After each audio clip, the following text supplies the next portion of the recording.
Hello friends, welcome to my YouTube channel. ಇಲ್ಲಿ ನಾವು ಪ್ರಚಲಿತ ವಿದ್ಯಮಾನಗಳು ಅಂದರೆ ಕರೆಂಟ್ ಅಫೇರ್ಸ್ ಸಂಬಂಧಪಟ್ಟ ವಿಷಯಗಳನ್ನ ತಿಳ್ಕೊಳ್ಳೋಣ. ಝೊಮ್ಯಾಟೊ ಕಂಪನಿಯ ಹೊಸ ಸಿಇಒ ಆಗಿ ಅಲ್ಬಿಂದರ್ ದಿನ್ಸ್ ಅವರು ಆಯ್ಕೆಯಾಗಿದ್ದಾರೆ. ಇದಕ್ಕಿಂತ ಮೊದಲು ದಿಪಿಂದರ್ ಗೋಯಲ್ ಅವರು ಝೊಮ್ಯಾಟೊದ ಸಿಇಒ ಆಗಿದ್ರು. ಪಂಜಾಬ್ನ ಲೂಧಿಯಾನದಲ್ಲಿ ಮೊದಲ ಸ್ಟ್ರೇ ಡಾಗ್ ಸ್ಯಾಂಕ್ಚುರಿ ಅಂದರೆ ನಾಯಿಗಳ ಆಶ್ರಯ ತಾಣನ ಸ್ಟಾರ್ಟ್ ಮಾಡಿದ್ದಾರೆ. ಇದನ್ನ ಪ್ರಾಯೋಗಿಕವಾಗಿ ಸ್ಟಾರ್ಟ್ ಮಾಡಿದ್ದಾರೆ. ಅಂದರೆ ನಾಯಿಗಳ ಕಡಿತದ ಕೇಸ್ ಅಂದರೆ ಡಾಗ್ ಬೈಟ್ ಕೇಸಸ್ ಜಾಸ್ತಿ ಆಗಿರೋದ್ರಿಂದ ಇದಕ್ಕೆ ಪರಿಹಾರವಾಗಿ ಅವರು ಪ್ರಾಯೋಗಿಕವಾಗಿ ಪಂಜಾಬ್ ಸರ್ಕಾರದಲ್ಲಿ ಇದು ಸ್ಟ್ರೇ ಡಾಗ್ ಸ್ಯಾಂಕ್ಚುರಿನ ಉದ್ಘಾಟನೆ ಮಾಡಿದ್ದಾರೆ. ಮೊದಲ ಸ್ಟ್ರೇ ಡಾಗ್ ಸ್ಯಾಂಕ್ಚುರಿ ಸ್ಟಾರ್ಟ್ ಆಗಿರೋದು ಪಂಜಾಬ್ನ ಲೂಧಿಯಾನದಲ್ಲಿ. ಪಂಜಾಬ್ನ ಮುಖ್ಯಮಂತ್ರಿ ಬಂದು ಭಗವಂತ್ ಮಾನ್, ಪಂಜಾಬ್ನ ರಾಜ್ಯಪಾಲರು ಗುರ್ಲಾಬ್ ಚಂದ್ ಕಟಾರಿಯಾ. 2025-26ನೇ ಸಾಲಿನ ವಿಜಯ್ ಹಜಾರೆ ಟ್ರೋಫಿನ ಗೆದ್ದಿರೋ ತಂಡ ಬಂದು ವಿದರ್ಭ ತಂಡ. ರನ್ನರ್ ಅಪ್ ಆಗಿರೋದು ಸೌರಾಷ್ಟ್ರ ತಂಡ.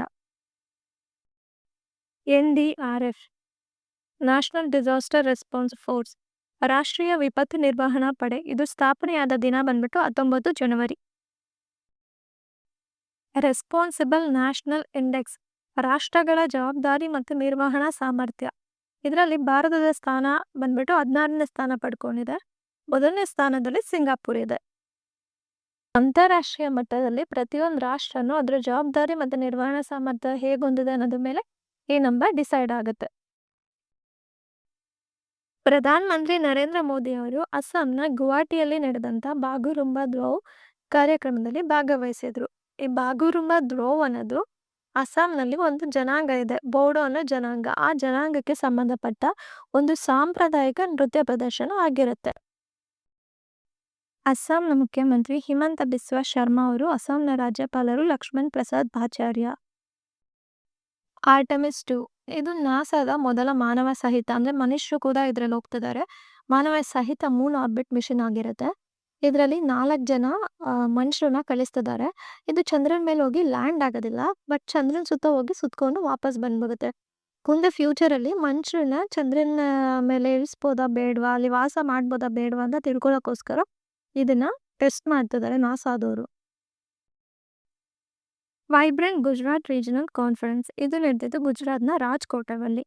ಏನಕ್ಕೆ ಇದು ನಡೆದಿದ್ದು ಅಂದರೆ ಹೂಡಿಕೆ ಮಾಡೋದಕ್ಕೆ ಉತ್ತೇಜನ ಕೊಡೋದಕ್ಕೆ, ಕೈಗಾರಿಕೆಗಳ ಅಭಿವೃದ್ಧಿ ಮಾಡೋದಕ್ಕೆ, ಮತ್ತು ಪ್ರಾದೇಶಿಕವಾಗಿ ಆರ್ಥಿಕವಾಗಿ ಬೆಳವಣಿಗೆ ಆಗಬೇಕು ಅಂತ ಹೇಳ್ಬಿಟ್ಟು ಅದಕ್ಕೆ ಉತ್ತೇಜನ ಕೊಡೋದಕ್ಕೋಸ್ಕರ ಈ ಸಮ್ಮೇಳನ ಗುಜರಾತ್ನ ರಾಜ್ಕೋಟದಲ್ಲಿ ನಡೀತು.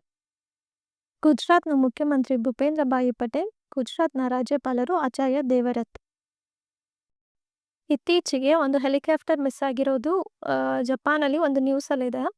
ಅದು ಎಲ್ಲಾಗಿರೋದು ಅಂದರೆ ಜಪಾನ್ನ ಕುಮಾಮೋಟೋ ಪ್ರಾಂತ್ಯದ ಹತ್ರ ಇರೋ ಆಸೋ ಅನ್ನೋ ಅಗ್ನಿ ಪರ್ವತದ ಹತ್ರ ಇದು ಮಿಸ್ಸಿಂಗ್ ಕೇಸ್ ಆಗಿರೋದು ಹೆಲಿಕಾಪ್ಟರ್ದು. ಜಪಾನ್ ರಾಜಧಾನಿ ಟೋಕಿಯೋ. ಜಪಾನ್ ಕರೆನ್ಸಿ ಬಂದು ಯೆನ್. ಜಪಾನ್ ಪ್ರಧಾನಮಂತ್ರಿ ಸಾನಾಯೆ ತಾಕೈಚಿ. ಭಾರತ್ ಫ್ಯೂಚರ್ ಸಿಟಿ ಇದು ತೆಲಂಗಾಣ ಸರ್ಕಾರ ಆರಂಭ ಮಾಡ್ತಿರೋ ಒಂದು ಮುಖ್ಯವಾದ ಹೈಟೆಕ್ ನಗರ ಅಭಿವೃದ್ಧಿ ಯೋಜನೆ ಆಗಿರುತ್ತೆ. ತೆಲಂಗಾಣದ ಮುಖ್ಯಮಂತ್ರಿ ಬಂದು ರೇವಂತ್ ರೆಡ್ಡಿ, ತೆಲಂಗಾಣದ ರಾಜ್ಯಪಾಲರು ಜಿಷ್ಣುದೇವ್ ವರ್ಮಾ ಅವರು. ಈ ಭಾರತ್ ಫ್ಯೂಚರ್ ಸಿಟಿನ ಹೈದರಾಬಾದ್ ಹತ್ರ ಇರೋ ಉಚರ್ಲಾ ಸಮೀಪ ಇದನ್ನ ಸ್ಥಾಪನೆ ಮಾಡ್ತಿದ್ದಾರೆ. ಇದು ಭಾರತದ ಮೊದಲ net zero smart industrial city ಆಗಿರುತ್ತೆ.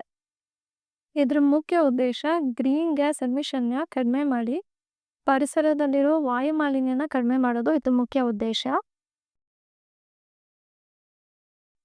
UAE ಯುನೈಟೆಡ್ ಅರಬ್ ಎಮಿರೇಟ್ಸ್ ಅವರು ತೆಲಂಗಾಣ ಸರ್ಕಾರದ ಜೊತೆ ಸೇರಿಕೊಂಡು ಭಾರತ್ ಫ್ಯೂಚರ್ ಸಿಟಿನ ಜಾಗತಿಕ ಮಟ್ಟದ ಹಬ್ ಆಗಿ ಪರಿವರ್ತನೆ ಮಾಡಬೇಕು ಅಂತ ಒಪ್ಪಂದ ಮಾಡ್ಕೊಂಡಿದ್ದಾರೆ.